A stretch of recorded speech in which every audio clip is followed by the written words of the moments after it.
So the first thing you'll want to do is hop into sandbox setting modules. This can be utilized as soon as you join into your sandbox or before it's loading on the custom one. It has to be on custom though to do this.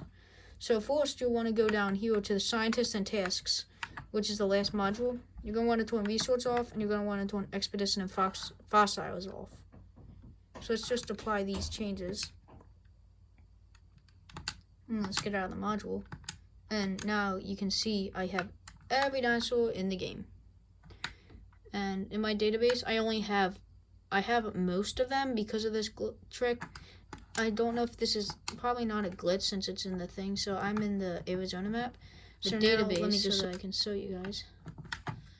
Dinosaur genes. You can see I have a lot of dinosaurs from this trick, but you can see that I still have some that I do not have collected, like these guys. I don't even know what these guys are called. Some of them, I only tried this.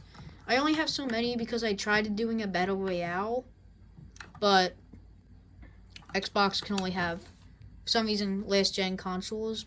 It's because of like storage and stuff. They can only have 50 dinosaurs in one park at a time, which is super annoying. But if I scroll down here, I believe that there's one right next to a T-Rex that I do not have. Yeah, so if you looked back in the video, I do not have this dinosaur, and I can incubate this dinosaur, and it counts for my thing. And thanks for watching, and bye.